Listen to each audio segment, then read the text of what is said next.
Pour votre prochain séjour en famille ou entre amis, le domaine du Berceau de Moïse vous accueille. Situé dans un lieu calme et une végétation luxuriante, le Berceau de Moïse vous propose des appartements tout confort, du T2 au T4, climatisés avec une magnifique terrasse. La détente est assurée autour de sa piscine et de son jacuzzi.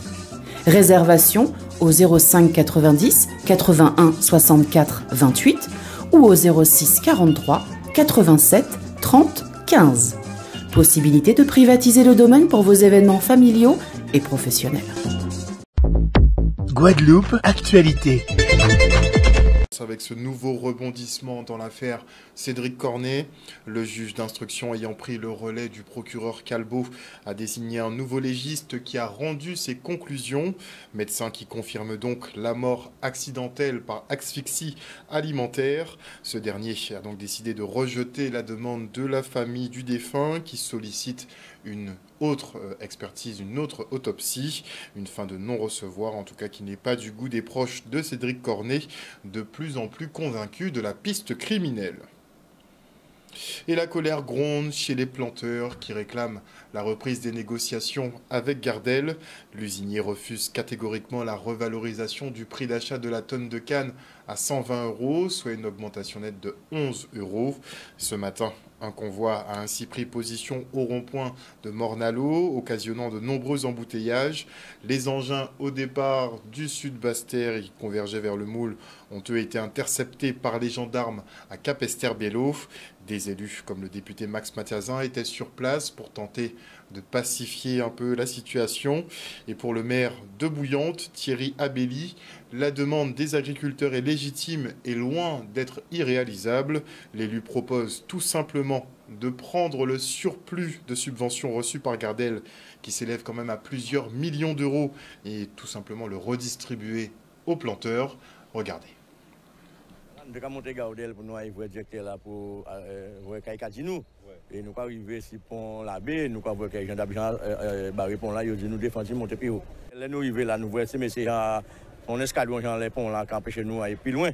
Ils dit nous pas nous aller plus loin. Donc là nous restons là.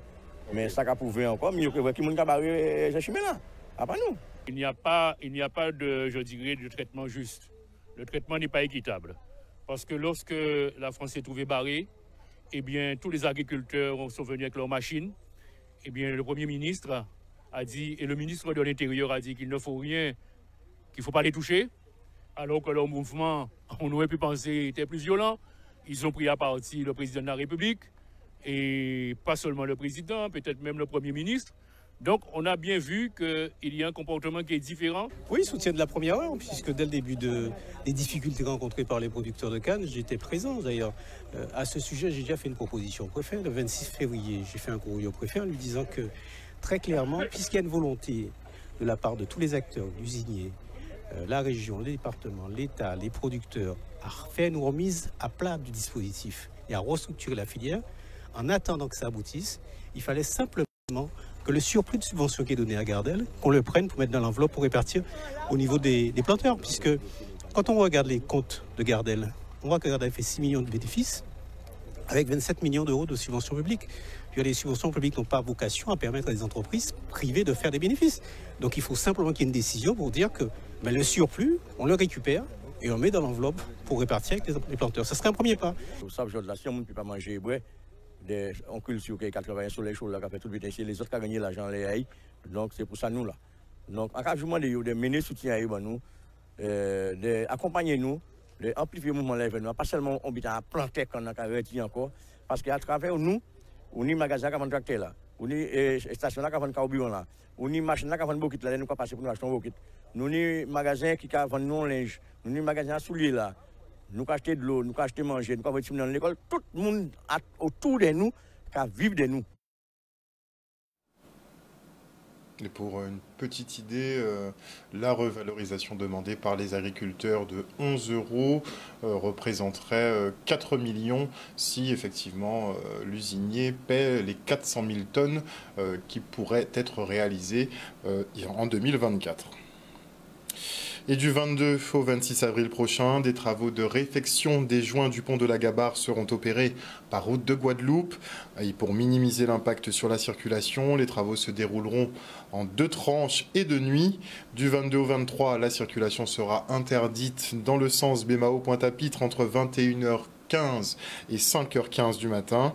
Puis du 24 au 26 avril, la circulation sera cette fois-ci interdite dans le sens Pointe-à-Pitre-Bémao, toujours aux mêmes horaires, donc entre 21h et 5h du matin. Et notez que les automobilistes sont donc appelés à ces horaires particuliers d'emprunter la route de l'Alliance. Et dans le cadre de la rénovation complète de son plateau technique pour les métiers du froid, la CMA signe une convention de partenariat avec la marque Airwell. Ce leader dans la climatisation s'engage à fournir les équipements dernier cri, mais aussi organiser des sorties pédagogiques pour peaufiner la formation des jeunes. Regardez. Plaisir et puis c'est une grande satisfaction de savoir qu'aujourd'hui nous avons signé ce partenariat avec le groupe Airwell. C'est la première fois que la chaîne des métiers se fait équiper en plateau technique par un équipementier, notamment Airwell. Donc je suis très heureux. Et puis ce partenariat, nous sommes partis pour 5 ans, qui sera évolutif tout au long de l'année. C'est très important pour nous d'accompagner la jeunesse dans la formation des bonnes pratiques à l'installation dans la climatisation et surtout sur des équipements de dernier cri. Donc on voulait être à l'initiative de ce partenariat. Nous sommes en train de rénover complètement notre plateau technique et on aura du matériel neuf qu'on pourra installer, que nos jeunes pourront, pour la rentrée de septembre, pourront utiliser sans aucun problème. Cet accompagnement va se faire en plusieurs parties. On va fournir du matériel qui va être installé pour l'année prochaine dans le CFA de Guadeloupe. Et ensuite, on va faire vivre ce partenariat tous les ans en les accompagnant, en faisant des sorties pédagogiques aussi au sein de notre propre centre de formation et notre propre atelier, et puis continuer à les accompagner sur l'installation de nouveaux matériels quand le besoin s'en fera sentir. Airwell, c'est le numéro 1 français, donc c'est d'avoir un matériel de qualité, un matériel qu'on trouve au quotidien, pouvoir travailler, s'exercer, et comme ça ils pourront rendre à leurs clients de meilleurs services. Ça permettra à Airwell aussi d'être gagnant sur ce plan-là, puisque ça sera moins de SAV, moins de retour, parce que vous savez, quand les pratiques d'installation sont faites dans de bonnes conditions, il est tout à fait normal et logique derrière, on a une installation qui fonctionne bien. Un reportage signé Maxime Morel. Et France Travail, l'APEX et NQT organisent le forum Révèle ton talent au Salaco à Gosier, un événement pour accélérer le recrutement des jeunes diplômés de l'enseignement supérieur. Au programme, des ateliers de renforcement de compétences, du speed coaching et des entretiens avec des recruteurs. L'idée, effectivement, c'est de trouver un stage ou trouver un emploi. Regardez.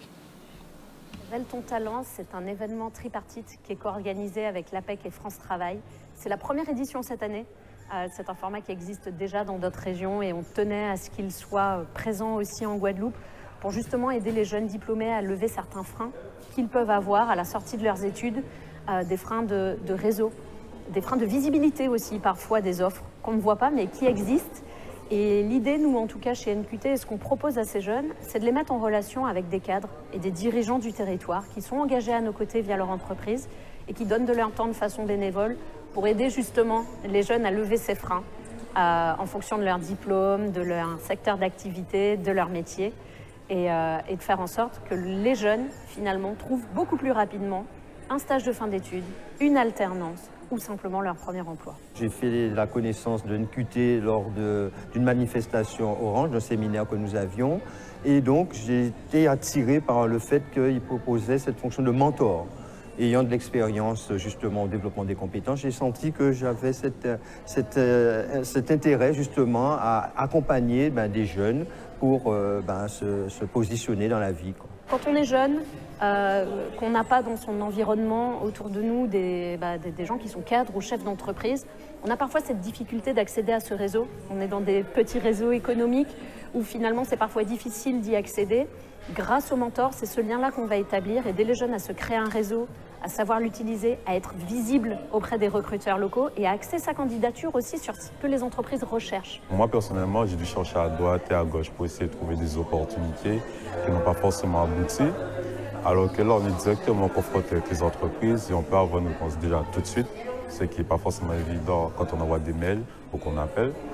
Et je trouve ça très bien, ça permet aux jeunes, pour nous, d'avoir une première confrontation, de savoir comment se présenter avec les différents ateliers pour préparer son CV, la présentation, sa manière de parler, préparer un entretien.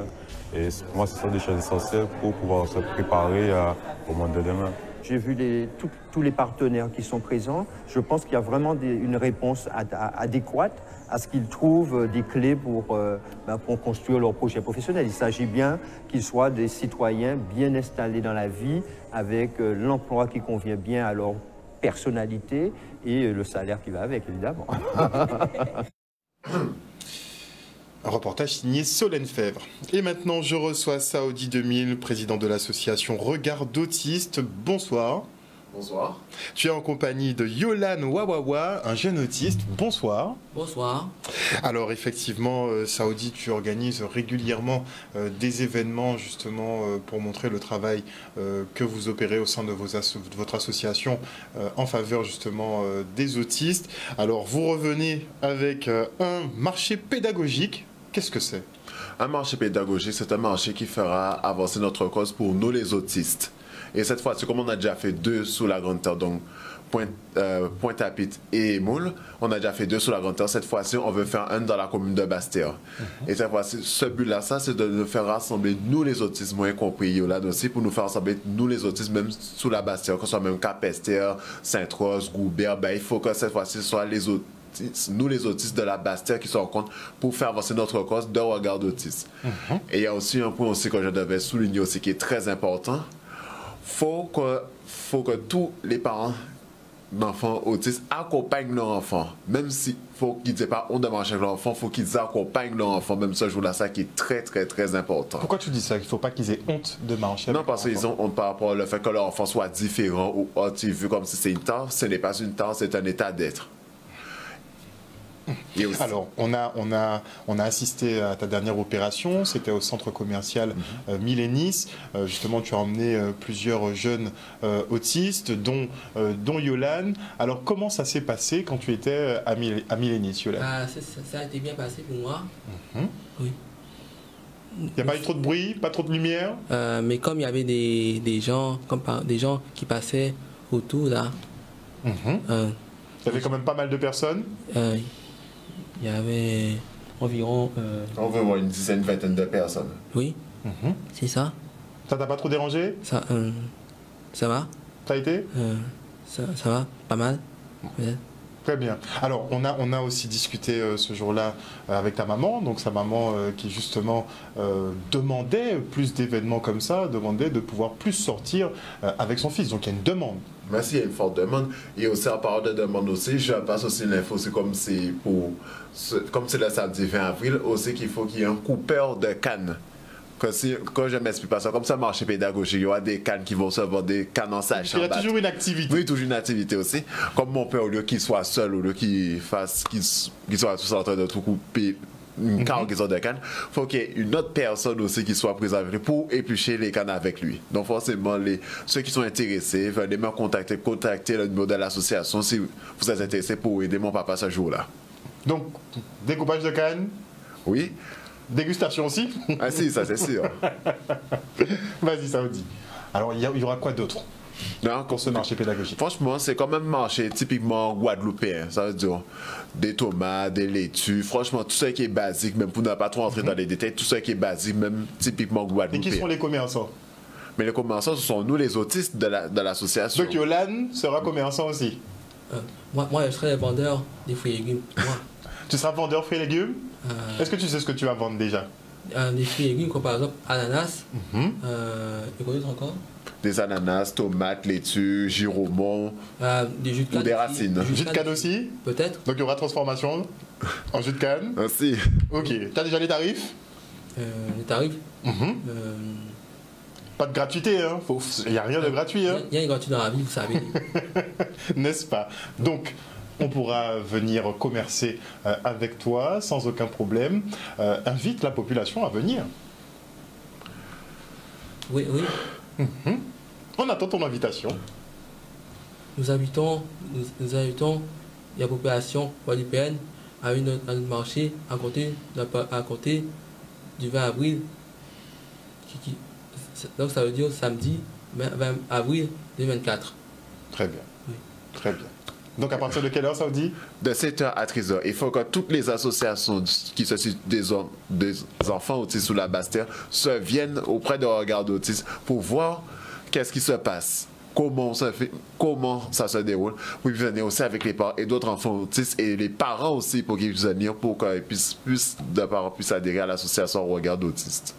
Alors on rappelle qu'au sein de l'association, donc j'essaie vraiment de fédérer tous ceux qui s'occupent d'enfants autistes de manière à pouvoir les regrouper, faire et pour qu'on puisse ensemble, évoluer et faire évoluer notre cause aussi en particulier.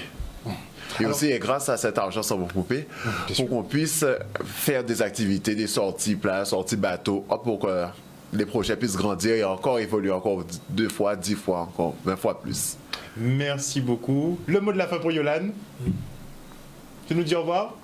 Au revoir tout le monde.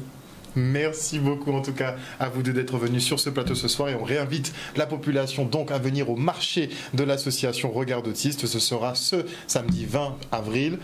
À partir, enfin, dès le matin, 7h, 8h du matin. Non, de 7h à 13h. Hein. 7h à 13h, où exactement? Sur le marché de Basse-Terre, dans la ville de Basse-Terre. Très bien, merci encore à vous deux.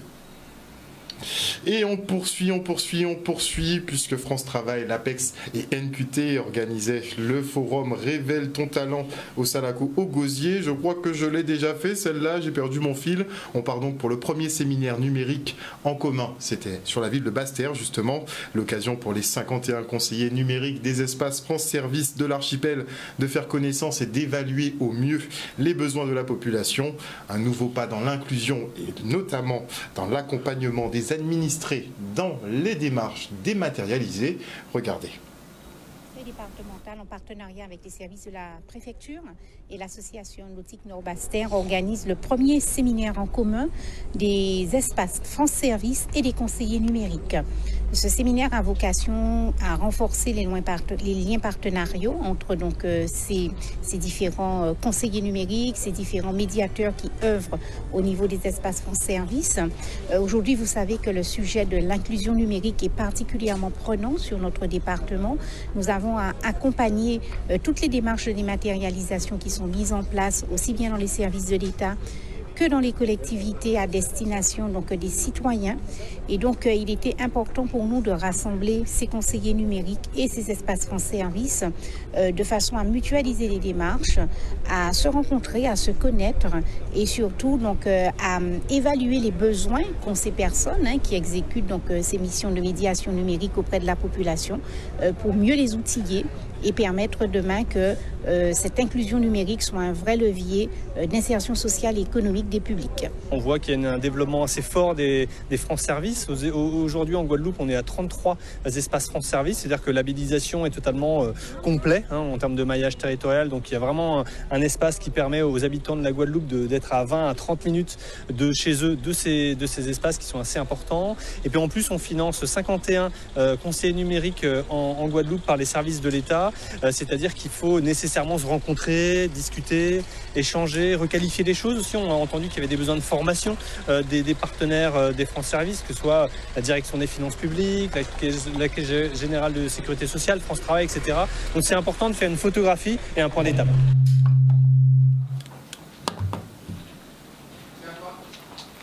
Et maintenant, je reçois notre consultant en autisme, Vincent de Russie. Bonsoir Vincent. Bonsoir à toute la Guadeloupe.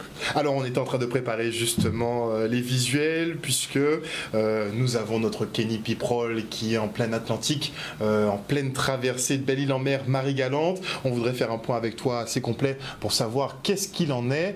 Alors, si on peut avoir l'animation, si on peut déjà avoir l'animation, Daniel, je suis preneur, puisque la course est partie il y a quelques jours déjà. J'ai cru voir des petits abandons. il m'a semblé voir déjà... Trois abandons, puisque tu le sais, Harold, on en a fait un joli point vendredi avec Séverine et Richard Etienne sur Sport 10.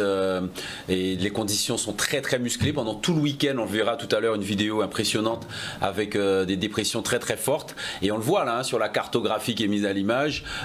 Toute cette dépression qui se situe au nord de l'Atlantique. Alors c'est la période des dépressions dans cette partie du globe et donc bien évidemment les concurrents de la NIJI, donc c'est transatlantique entre Belle-Île-en-Mer et Marie-Galante ont eu donc beaucoup de vent, donc pas étonnant qu'il y ait eu des abandons. En tout cas, Kenny n'en fait pas partie. Alors Kenny c'est Dombré, Féroce, Virapic, rien peut pas arriver.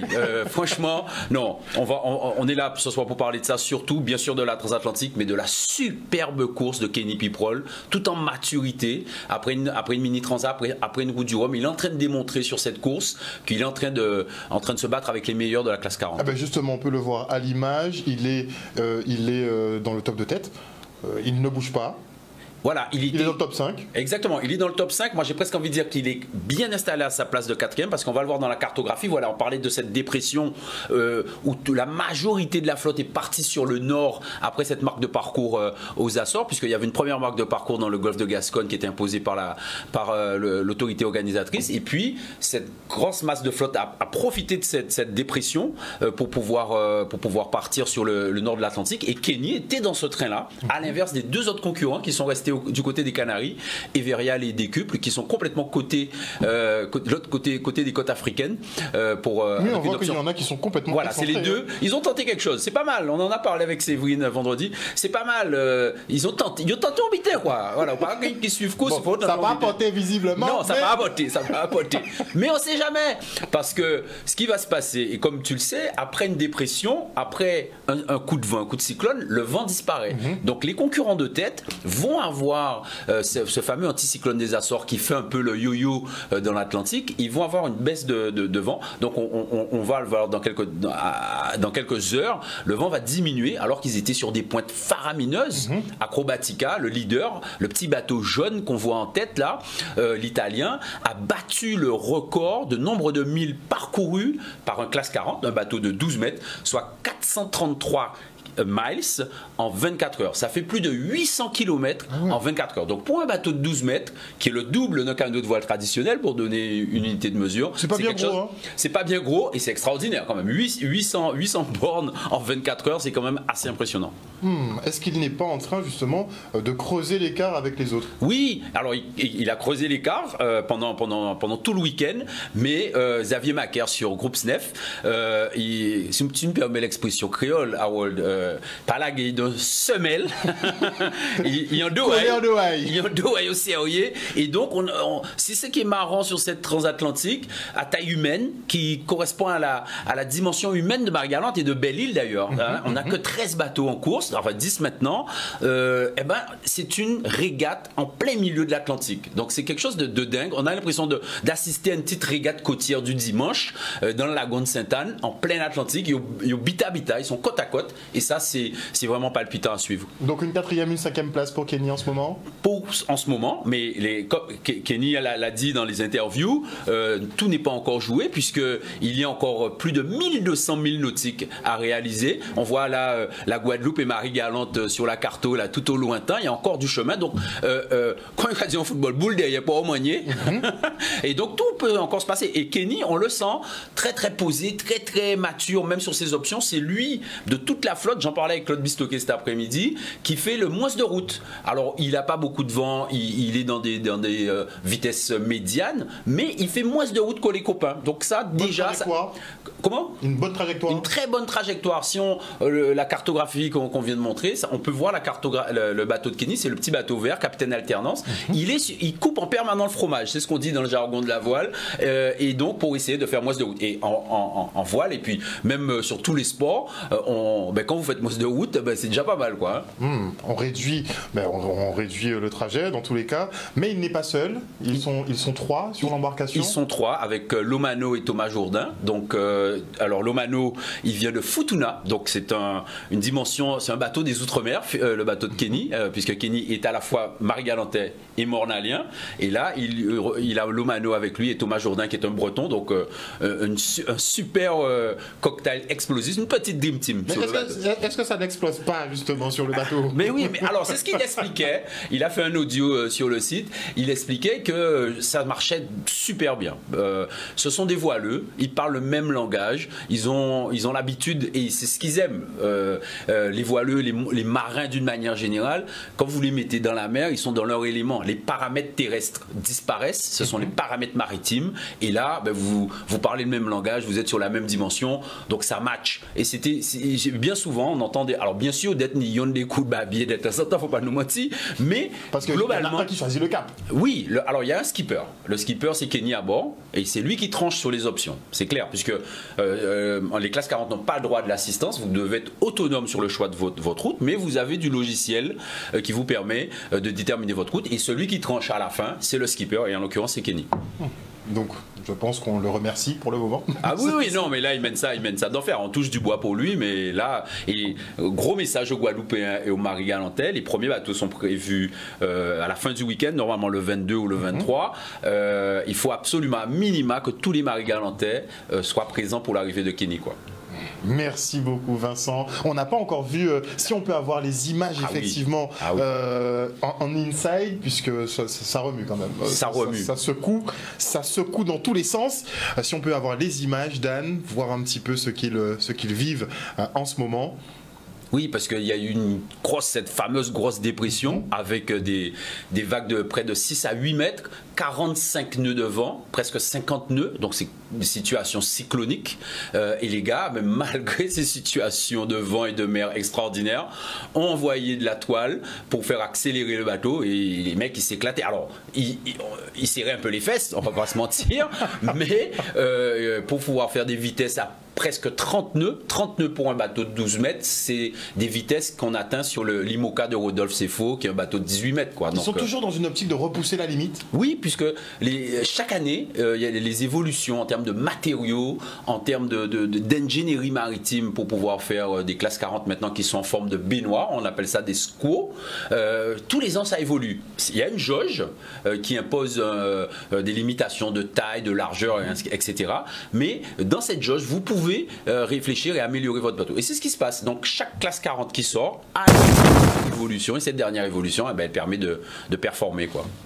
Mais est-ce que justement la technologie ne prend pas le pas sur la navigation? Alors c'est ça l'intérêt de cette classe 40, parce que cette jauge, elle permet de cadrer tout ça, de rester malgré tout, même si on est sur des budgets quand même très importants, d'être quand même sur des budgets raisonnables qui permettent à des amateurs, il y a 3 équipages amateurs dans cette course, de pouvoir participer. À tout l'inverse de ce qu'on voit à la route du Rhum, avec les Ultimes, avec les Ocean 50, où là on est sur des budgets démesurés qui sont tout à fait intéressants, mais c'est pas du tout le même concept. Et la jauge et la règle de classe des classes 40 est faite pour ça, pour maintenir, cadrer les choses, pour pas que ce soit l'explosion. Mais malgré tout, dans tout ça, il y a quand même des possibilités d'évolution technologique. Alors Daniel, on est prêt? Oui, parce que là, si on arrive à voir cette vidéo, mais de toute manière, Harold, on sera là, on fera un petit point quasiment tous les soirs sur notre affaire. Il faut qu'on ait la progression.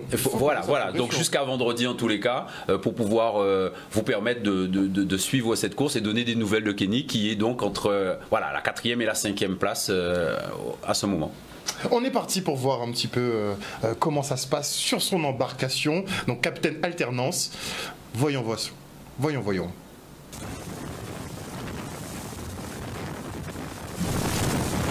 volontiers. Donc là, voilà, c'est ce qu'on disait. Là, on est sur Vogue avec un Crohn. Le skipper a la maladie de Crohn. Il a un beau message on va s'étendre dessus une autre fois. Mais ce qui est impressionnant sur les images, c'est que là, on a plus de 35-40 nœuds de vent. Et les gars, bon, ils ont la banane, ils sont en train de rigoler.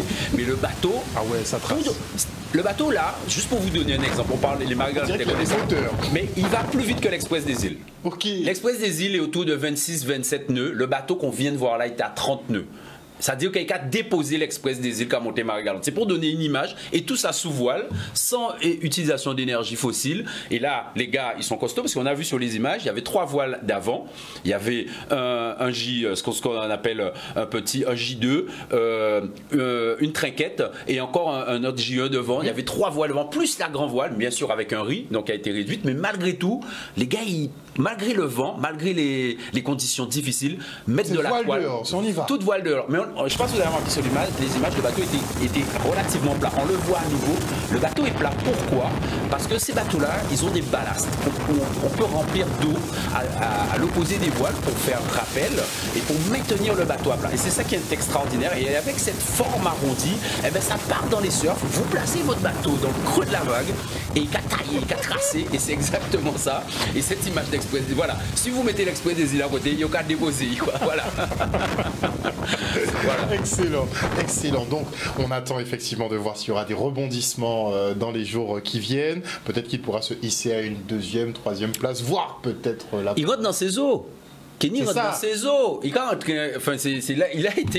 a été formé à Guadeloupe, Grand Large en Guadeloupe. Il connaît cette zone. Donc plus il va se rapprocher de l'arc caribéen, plus Kenny, et donc cette approche qu'il a d'arriver côté sud va lui permettre aussi peut-être d'avoir des avantages intéressants. C'est peut-être ce qu'il cherche en étant positionné là où il est au milieu de l'Atlantique. Merci beaucoup Vincent en tout cas d'être venu sur ce plateau nous faire part justement de ton expertise en la matière. On sent toujours la passion. Ah ouais, et on attend ton point débrief de demain. Merci beaucoup.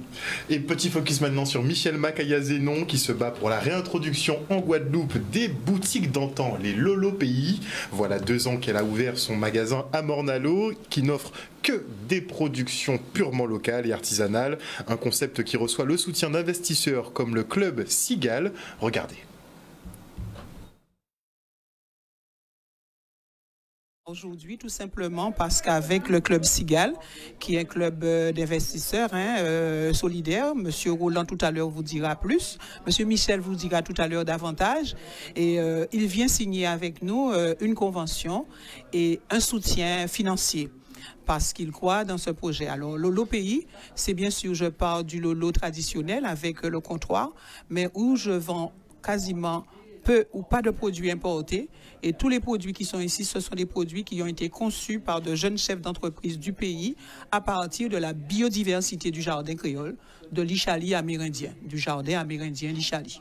Effectivement, ça fait maintenant un peu plus de 8 mois que nous avons eu des échanges extrêmement constructifs avec la responsable de Lolo Pays, Madame Zénon, pour voir comment mettre en place notre partenariat.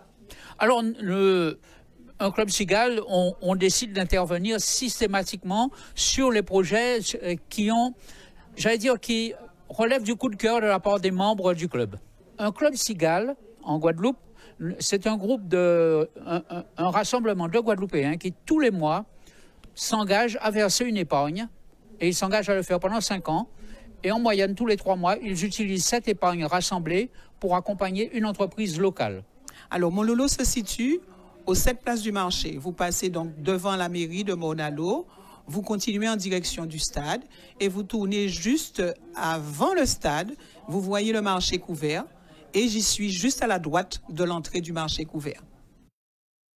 Outremernews.fr, le site de l'actualité Outre-mer, 24 heures sur 24 et 7 jours sur 7. Retrouvez la chaîne Outre-mer.